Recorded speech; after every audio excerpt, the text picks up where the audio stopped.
Assalamualaikum warahmatullahi wabarakatuh. Perkenalkan, nama saya Dita Gusniati, NIM 2186206084, kelas 2A, Prodi S1 PGSD, Fakultas Keguruan Ilmu Pendidikan, Universitas Pahlawan Tuanku Tapusai. Di sini saya akan menjelaskan tentang menganalisis bentuk-bentuk interaksi manusia dengan lingkungan dan pengaruhnya terhadap pembangunan sosial, budaya, dan ekonomi masyarakat Indonesia.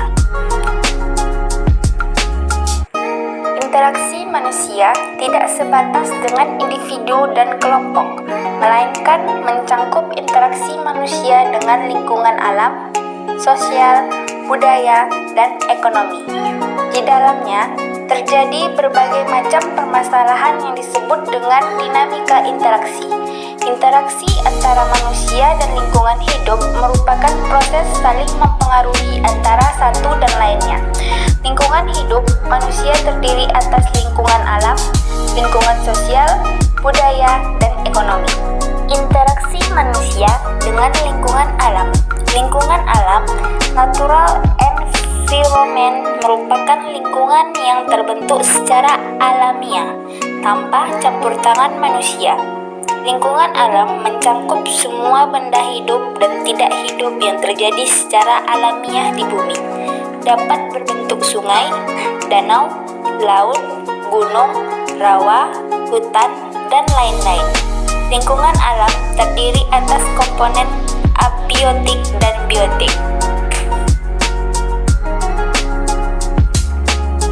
Komponen abiotik adalah segala sesuatu yang ada di lingkungan yang bukan makhluk hidup. Sedangkan lingkungan biotik adalah segala benda hidup yang ada di lingkungan. Contoh lingkungan abiotik adalah batuan, tanah, air, udara, suhu, hujan, dan energi matahari. Sedangkan biotik yakni berbagai jenis tumbuhan dan hewan.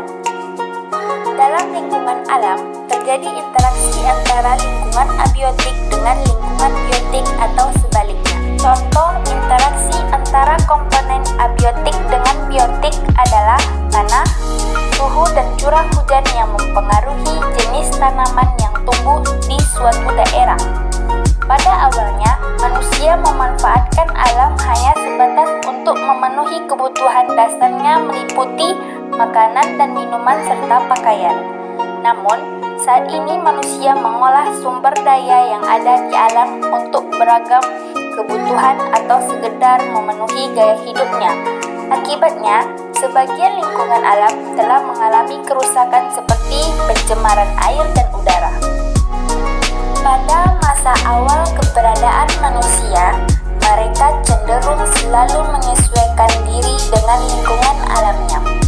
Contohnya, manusia yang hidup di hutan pedalaman akan berupaya tinggal di dekat sumber makanan berada karena belum berpikir membudidayakannya. Pada masa sekarang, manusia cenderung melakukan upaya mengambil sumber daya alam dengan menggunakan bantuan teknologi. Interaksi manusia dengan lingkungan budaya. Manusia hidup di dalam masyarakat. Artinya, seorang manusia akan hidup bersama orang lain, bisa bersama keluarga, teman-teman, tetangga, penduduk sedesa, penduduk sekota, atau dengan penduduk yang tinggal satu negara. Dalam kehidupan bermasyarakat, seseorang harus dapat beradaptasi dengan lingkungannya, termasuk dalam hal perilaku, aturan, nilai, norma, kepercayaan, dan adat istiadat yang berlaku di lingkungan tersebut. Perilaku, aturan, nilai, norma, kepercayaan, dan adat istiadat merupakan bagian dari kebudayaan. Interaksi manusia dengan lingkungan sosial. Manusia tidak bisa hidup sendiri untuk memenuhi kebutuhan hidupnya dan pasti akan membutuhkan orang lain. Bertemunya seseorang dengan orang lain atau kelompok lainnya, kemudian mereka saling berbicara, bekerja bersama, dan seterusnya untuk mencapai tujuan bersama. Kegiatan itu dapat dikatakan sebagai proses interaksi sosial yang menjadi dasar proses sosial. Interaksi sosial adalah hubungan-hubungan antara orang perorangan, antara kelompok manusia, maupun antara orang perorangan dan kelompok manusia. Dalam interaksi sosial, hubungan yang terjadi harus secara timbal balik dilakukan oleh kedua belah pihak. Artinya, kedua belah pihak harus saling merespon.